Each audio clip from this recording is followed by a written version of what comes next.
नमस्कार, स्वागत है आपका न्यूज बुलेटिन में। मैं हूं आपके साथ सुहानी बहुगुना। बुलेटिन से पहले एक नजर इस वक्त की हेडलाइंस पर।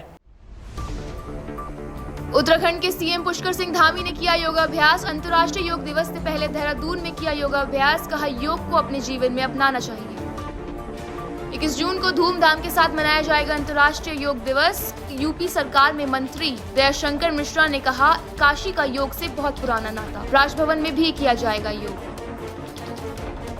अयोध्या में सपा सांसद अवधेश प्रसाद ने इंडी गठबंधन की तारीफ। कहा, देश के संविधान को बचाने के लिए बना था इंडी गठबंधन। हमारा लक्ष्य राष्ट्रहित में काम करना। अल्मोड़ा में कैबिनेट मंत्री रेखा आर्य ने वितरित किए नियुक्ति पत्र। कई आंगनबाड़ी कार्यकर्ताओं और सहायिकाओं को बांटे नियुक्ति पत्र। कहा, विभाग की कार्यक्षमता और कुशलता में होगी बढ़ोतरी। रामनगर में अवैध मदरसों पर सरकार की कार्रवाई। 5 मदरसों में की गई छापेमारी। 2 मदरसों को किया गया सील। चलिए अब जानते हैं खबरों को विस्तार में। उत्तराखंड के सीएम पुष्कर सिंह धामी ने अंतर्राष्ट्रीय योग दिवस से पहले देहरादून में योगाभ्यास किया। सीएम धामी ने कहा कि योग हमारी बहुत प्राचीन विद्या है। प्रधानमंत्री मोदी के नेतृत्व में आज योग पूरे विश्व का योग बन गया है और हर साल 21 जून को अंतर्राष्ट्रीय योग दिवस पूरे धूमधाम से मनाया जाता है। हमारी बहुत प्राचीन विधा है और आदरणीय प्रधानमंत्री श्री नरेंद्र मोदी जी के नेतृत्व में आज योग पूरे विश्व का योग बन गया है और 21 जून को प्रत्येक वर्ष अंतर्राष्ट्रीय योग दिवस पूरे धूमधाम से मनाया जाता है। उससे पहले आज हम लोगों ने भी एक यहाँ पर सभी लोगों का योग दिवस से पहले एक कार्यक्रम आयोजित किया। जागरूकता बढ़े, लोग योग को अपनाएं। स्वस्थ जीवन शैली के लिए योग बहुत बड़ा आधार है, इसलिए मैं सभी से कहूँगा कि योग को अपनाकर अपने स्वस्थ जीवन को और मजबूत बनाएं, दृढ़ बनाएं, स्वस्थ बनाएं। 21 जून को अंतर्राष्ट्रीय योग दिवस को लेकर यूपी सरकार में मंत्री दयाशंकर मिश्रा ने बयान दिया। उन्होंने कहा कि काशी का योग से बहुत पुराना नाता है। ये देश की सांस्कृतिक राजधानी है। साथ ही कहा कि उत्तर प्रदेश में 4075 स्थान चिन्हित किए गए हैं जहां योग किया जाएगा। वहीं मंत्री ने कहा कि राजभवन में भी 1000 से ज्यादा लोग योग करेंगे। भगवान शिव की नगरी और मोदी जी की कर्मस्थली काशी, भगवान मर्यादा पुरुषोत्तम राम और भगवान कृष्ण की जन्मस्थली उत्तर प्रदेश, योग के अष्टांग योग के प्रणेता महर्षि पातंजलि की जन्मस्थली उत्तर प्रदेश और कर्मस्थली काशी, चैतपुरा में नागकूप है जहाँ की महर्षि पातंजलि का संपूर्ण जीवन बीता है। तो काशी का योग से बड़ा पुराना नाता है और मुझको लगता है कि योग का, आयुर्वेद का और देश की उस सनातन विधा का, ये देश की सांस्कृतिक राजधानी है।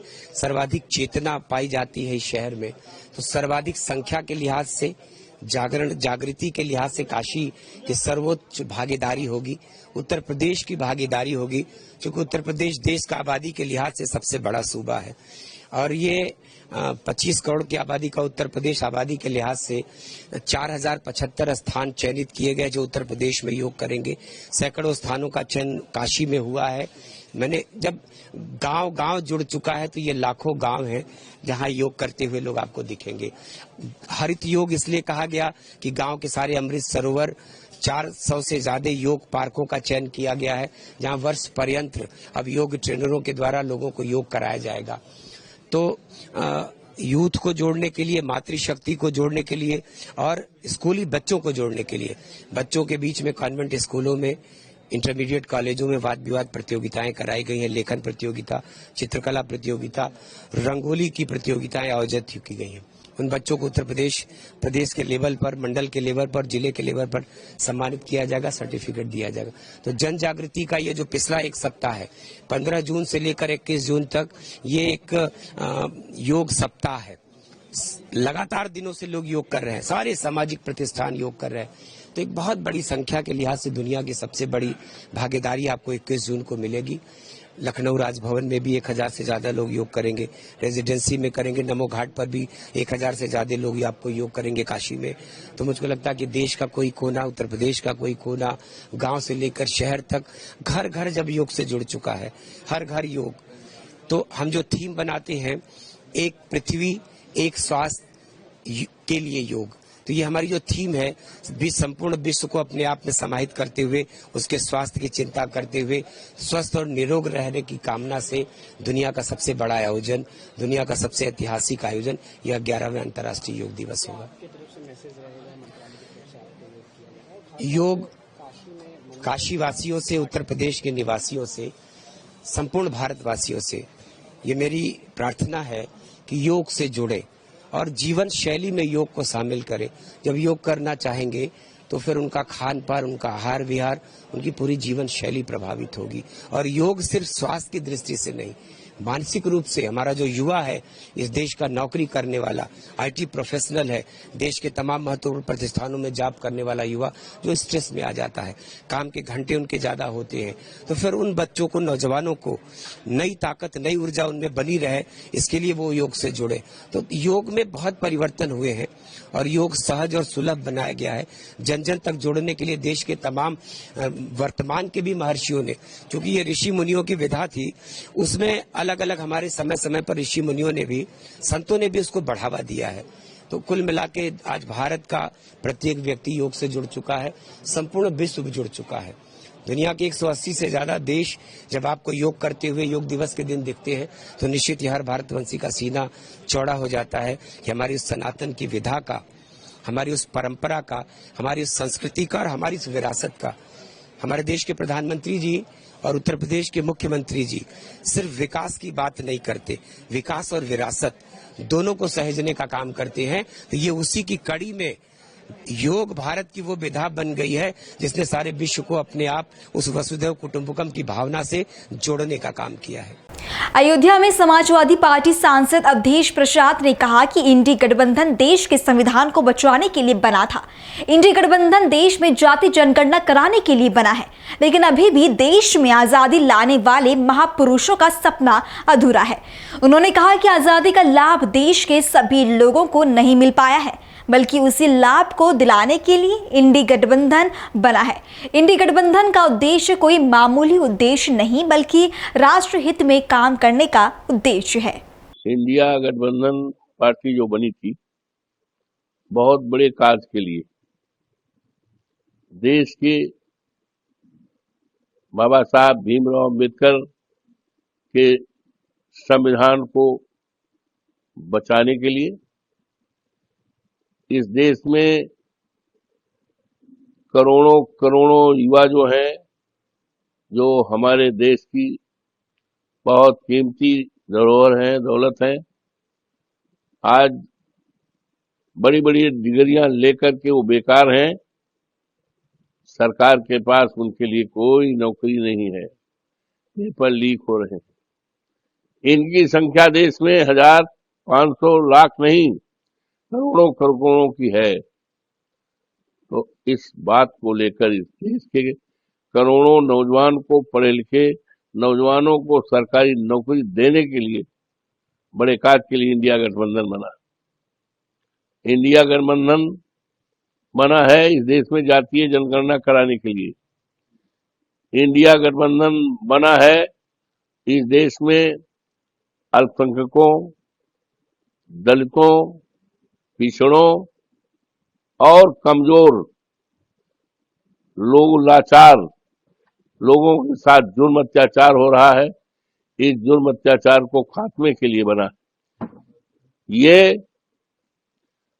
इंडिया गठबंधन इस देश के आजादी लाने वाले महापुरुषों के जो सपना थे, उनका सपना अधूरा है। आजादी का लाभ देश के सभी लोगों को नहीं मिल पाया है, उसको दिलाने के लिए ये इंडिया गठबंधन इस देश में किसानों की खुशहाली लाने के लिए बना है। देश, हमारा देश किसानों का देश है।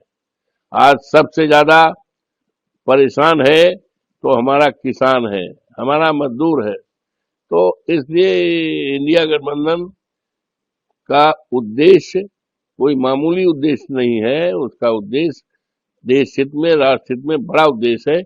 इस उद्देश्य को पाने के लिए ये इंडिया गठबंधन बना है और इंडिया गठबंधन किसी प्रकार का न कमजोर है न टूटने के कगार पर है, न टूट सकता है। खबर अल्मोड़ा से, जहां महिला सशक्तिकरण एवं बाल विकास मंत्री रेखा आर्य ने अल्मोड़ा जनपद में चयनित की गई सैकड़ों आंगनबाड़ी कार्यकर्ताओं और सहायिकाओं को नियुक्ति पत्र वितरित किए। यह आयोजन हेमवंती नंदन बहुगुणा स्टेडियम के सभागार में किया गया। वहीं मौके पर कई लोग उपस्थित रहे। इसके अलावा रेखा आर्य ने कहा कि अब विभाग में आंगनबाड़ी कार्यकर्ताओं को और सहायिकाओं के रूप में उच्च शिक्षित लड़कियों और महिलाएं आ रही हैं, जिससे निश्चित रूप से विभाग की कार्यक्षमता और कुशलता में बढ़ोतरी होगी। कार्यक्रम किया गया है। निश्चित रूप से अब पूरे अल्मोड़ा जनपद ही नहीं, पूरे प्रदेश भर में जितने हमारे आंगनबाड़ी केंद्र हैं वो अब पूरी तरीके से महिलाएं, चाहे वो आंगनबाड़ी कार्यकर्ता के रूप में, सहायिका के रूप में अपनी सेवाएं दे पाएंगी। मैं समझती हूँ कि इन नवनियुक्त आंगनबाड़ी कार्यकर्तियों में हमने देखा होगा कि कितनी अत्यधिक पढ़ी लिखी भी हैं, कम आयु की भी हैं, समाज सेवा के लिए तत्पर भी हैं, महिला कल्याण के लिए भी तत्पर हैं। मैं समझती हूँ कि बहुत शुभ संकेत है। उत्तराखंड में आने वाले समय में महिलाओं और बच्चों के क्षेत्र में काम करने में यदि हमें सशक्त और पढ़ी लिखी महिलाएं मिलती है तो स्वाभाविक रूप से समाज और सशक्त होता है, विभाग को भी काम करने में सरलता हो जाती है और काम भी बहुत जल्दी तरीके से निष्पादित होता है। तो मैं ढेर सारी शुभकामनाएँ जो है जनपद अल्मोड़ा की नियुक्त हमारी आंगनबाड़ी बहनों को भी और हमारी सहायिकाओं को भी, दोनों को बधाइयाँ देती हूँ। लगभग 825 जो है वो नियुक्तियाँ आज आंगनबाड़ी केंद्रों में जो है इन नियुक्ति वितरण कार्यक्रम के माध्यम से किया जा रहा है। मंत्री जी, संस्था। अगली खबर पौड़ी से, जहां आंगनबाड़ी केंद्र नए रंग रूप में नजर आ रहा है। बच्चों की आवश्यकता को देखते हुए इसको स्मार्ट आंगनबाड़ी केंद्र के रूप में तैयार किया जा रहा है। बता दें कि इस आंगनबाड़ी केंद्र को लगभग 18 लाख रुपए की लागत से स्मार्ट आंगनबाड़ी केंद्र के रूप में तब्दील किया गया, जिसमें डिजिटल उपकरणों के साथ ही खेलने के लिए विभिन्न तरह की सामग्री की व्यवस्था भी की गई है। हमने जनपद पौड़ी में पूल्ड हाउस में एक स्मार्ट आंगनबाड़ी केंद्र का निर्माण करवाया था। इस केंद्र के लिए हमने यूर्स ह्यूमन लीग संस्था है उससे संपर्क किया और CSR के अंतर्गत इस केंद्र का निर्माण करवाया गया। इस केंद्र को हमने जो हमारा पारंपरिक आंगनबाड़ी केंद्र है उससे हटके बनवाया है। इसमें बच्चों के लिए 2 कक्षे हैं और स्टोर है, किचन है और आंगनबाड़ी जो हमारी कार्यकर्ता है उनके लिए अलग से एक ऑफिस बनवाया गया है। साथ ही हमने इसमें चाइल्ड फ्रेंडली टॉयलेट का भी निर्माण करवाया था और इनमें बच्चों को सीखने के लिए लर्निंग वाला पेंटिंग करवाई गई है और इसको डिजिटल रूप में भी हमने विकसित किया गया है, जिसमें बच्चों को हम इंटरनेट से, टीवी के माध्यम से इनको जो भी खेल से संबंधित चीज़ें या गतिविधियाँ या पोएम्स इनको सुनवाते हैं। साथ ही हमने आंगनबाड़ी को भी निर्देशित किया गया कि जो भी यहाँ बच्चे आए उन पर विशेष रूप से ध्यान दें और उनको आधुनिक शिक्षा से जोड़ते हुए उनके शैक्षिक अभिवृद्धि करना सुनिश्चित करें। और हमने यहाँ पे बच्चों को चाइल्ड फ्रेंडली फर्नीचर भी उपलब्ध करवाया हुआ है। खबर कोटद्वार से, जहां JMOU के हाल मैनेजर सचिव प्रधान ने कोटद्वार कोतवाली में एक शिकायत पत्र दिया, जिसमें उन्होंने JMOU लिमिटेड के पूर्व अध्यक्ष, मैनेजर, अकाउंटेंट समेत 9 व्यक्तियों के विरुद्ध करीब 1.5 करोड़ रुपए के गबन करने का आरोप लगाया। जांच में पाया गया कि पेट्रोल पंप, बिल्डिंग रिपेयर, बिजली, पानी जैसे मुद्दों में फर्जी बिल तैयार कर करोड़ों रुपए से अधिक की राशि गबन की गई। इसके अलावा मृत कर्मचारियों को जीवित दिखाकर उनके नाम पर वेतन भी निकाला गया। भुगतान के लिए फर्जी हस्ताक्षर किए गए, जिसके बाद उक्त अभियोग में संलिप्त सभी अभियुक्तों को गिरफ्तार किया गया और अभियुक्तों को न्यायालय में पेश कर आवश्यक कार्रवाई की जा रही है। कोतवाली कोटद्वार पुलिस के द्वारा JMOU कोटद्वार में कुल 2.5 करोड़ रुपए की धनराशि का गबन करने पर कुल 9 अभियुक्तों की गिरफ्तारी की गई है। JMOU के प्रेजेंट प्रधान सचिव के द्वारा ये शिकायत दर्ज करवाई गई थी कि पूर्व के जितने ऑफिशियल होल्डर्स थे JMOU में, उनके द्वारा फर्जी दस्तावेज बनाते हुए, फर्जी बिल, वाउचर्स इत्यादि तैयार करते हुए कुल 2.5 करोड़ रुपए की धनराशि का गबन किया गया है, जिसमें मुकदमा पंजीकृत करते हुए साक्ष्य इकट्ठे किए गए और जांच में ये पाया गया कि इनके द्वारा कुछ फर्जी बिल्स इत्यादि लगाते हुए कुल 2.5 करोड़ रुपए की धनराशि का गबन किया गया है। जांच करने के उपरांत कुल 9 अभियुक्तों की इसमें सहभागिता पाई गई और इन 9 अभियुक्तों की गिरफ्तारी हमारी टीम्स के द्वारा की गई है, जिनकी गिरफ्तारी के उपरांत माननीय न्यायालय में पेश किया जा रहा है। हरिद्वार में अब आरटीओ कार्यालय के बाहर एक सिक्योरिटी अधिकारी तैनात किया जाएगा जो कार्यालय में आने वाले सभी लोगों की जांच करेगा ताकि ये पता लगाया जा सके कि कौन वाकई में अपने काम के लिए आया है और कौन गैर कानूनी काम करने। जो वाहन ऐसे जिनकी वैलिडिटी खत्म हो जाती है उसको बढ़ाने के लिए क्या बोलते हैं? देखिए 15 साल तक वैलिडिटी है इस समय, तो उसके बाद उस गाड़ी का रिन्यूअल होता है, तो गाड़ी आके यहाँ पे उसका आरआई साहब। अवैध तरीकों से चल रहे मदरसों पर उत्तराखंड सरकार की कार्यवाही जारी है और इसी क्रम में रामनगर में बिना मदरसा बोर्ड की अनुमति से चल रहे 2 मदरसों को सील कर दिया गया है। एसडीएम ने जब मदरसे पर छापेमारी की तो पाया गया कि वहां बच्चों की संख्या और बच्चों की पहचान तक रिकॉर्ड नहीं की गई। एसडीएम के नेतृत्व में शिक्षा और प्रशासन के अधिकारियों ने 5 मदरसों में छापेमारी की और 2 मदरसों में अनियमितता पाए जाने पर उन्हें सील कर दिया गया। देखिए, जो मदरसे जो चलाए जा रहे हैं अवैध रूप से चल रहे हैं, मदरसों को पहले हम लोगों ने मीटिंग की थी। मीटिंग के दौरान कुछ मदरसे अपने आप 7 लोगों ने 7 से 8 मदरसे को लोगों ने खुद ही बंद कर दिए थे। उसके पश्चात पुनः हम लोगों ने अभियान चलाया या फिजिकली पूरी तरह वेरीफाइड करना शुरू किया था और इसमें आज 2 मदरसे पूरी तरह से सील किए पाए गए। तो एक मदरसा जिसमें बताया गया था कि हमने पहले इसको बंद कर दिया है, उसका वेरिफिकेशन किया गया। वास्तव में आज भी वो जो है बंद पाया गया, आज भी बंद पाया गया। और ऐसी दशा में जो है अभी हम लोगों ने जो अन्य मदरसे उनके खिलाफ भी हमारा अभियान जारी रहेगा और जब तक ये सारे मदरसे पूरी तरह चेक नहीं हो जाएंगे तब तक अभियान हमारा कंप्लीट नहीं होगा। और वहीं कन्नौज में ओवरलोड ट्रक रफ्तार से दौड़ रही हैं और उन्हें कोई रोकने वाला भी शायद नहीं है। जर्जर कतिया पुल पर ओवरलोड वाहनें दौड़ रही हैं और उन्हें रोकने वाले पुलिसकर्मी उनसे घूस ले रही हैं। यह आरोप लगाया है सपा नेता सुरजीत पाल ने। सपा नेता ने आरोप लगाते हुए कहा कि पुलिसकर्मी चालकों से पैसे वसूलते हैं और उन्हें पास करवा देते हैं। खबर कन्नौज से जैन परिवार न्याय की गुहार लगाते हुए डीएम आवास पर आमरण अनशन पर बैठा है। मोहित नाम के एक युवक का शव संदिग्ध अवस्था में मिलने से परिवार में कोहराम मचा हुआ है। मृतक के परिजन का आरोप है कि उन्हीं के रिश्तेदारों में से किसी ने उनके बेटे की बेरहमी से हत्या की है।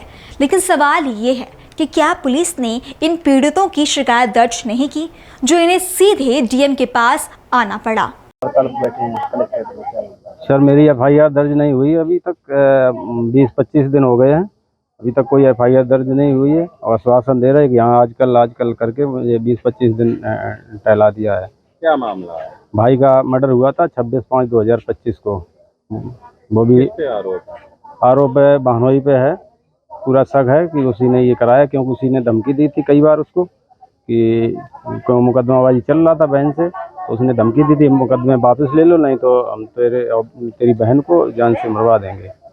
और वो पहले से ही उसके माँ बाप पहले से ही 2 साल पहले ही गुमशुदगी का मुकदमा लिखा रखे और उनकी बात भी होती है और घर वाले ने कह दिया वो गुमशुदा है। वो पहले से वो नोएडा में है, फरार है और लड़की को भगा के रखे है, वो दूसरी लड़की को। वो लड़की है हाथरस की। पोस्टमार्टम रिपोर्ट आई अभी तक? पोस्टमार्टम रिपोर्ट आई है। क्या है उसमें? उसमें घुटने में चोट है और सिर में क्या नाम नस में ब्लड जमा हुआ बताया गया है। आज आप कहाँ आए हो? आज हम कलेक्ट्रेट में आए भूख हड़ताल में। जब तक मेरी एफआईआर नहीं दर्ज होगी तब तक हम भूख हड़ताल रखेंगे, चाहे रात हो जाए, चाहे 2 दिन हो जाए, चाहे 5 दिन हो जाए। कितने दिन हो गए अभी तक रिपोर्ट नहीं दर्ज? अब सर ऐसे मान लो 25 दिन हो गए हैं, अभी तक कोई हत्या तो हमें तो मिट्टी मिली है, साजिशन हत्या हुई है, क्योंकि 1:30 बजे घर से निकल गया, कह के गया कि हम लेंटर खोलने के लिए जा रहे और 4, साढ़े 4, 5 बजे सूचना मिल गई कि ये आपका भाई यहाँ पे कटैया पुल पे मरी अवस्था में पड़ा है। कहाँ आई है निशा? कन्नौज में कलेक्टर के पास। क्यों आई? क्योंकि मेरा भाई का मर्डर हुआ है 26/5/2025 को, अभी तक कोई कार्रवाई नहीं हुई, इसलिए आए।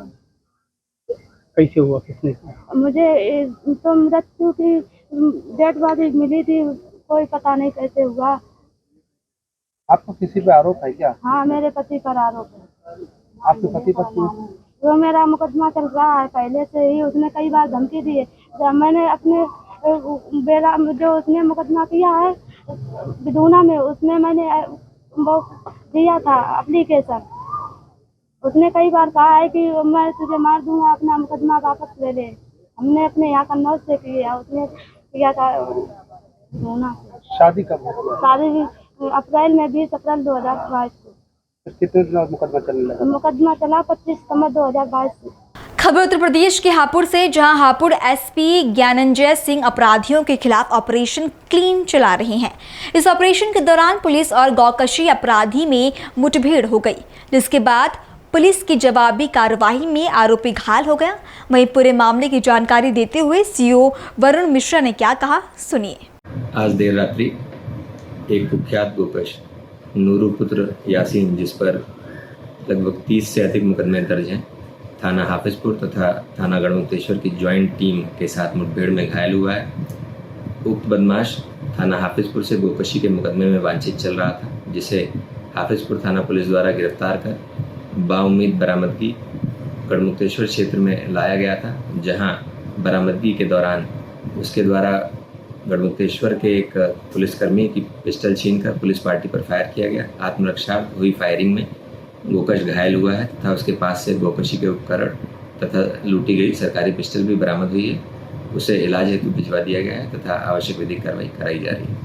इस खबर के साथ ये बुलेटिन ही समाप्त होता है। देश और दुनिया की बाकी तमाम खबरों के लिए आप बने रहिए पल्स 24 न्यूज के साथ। नमस्कार।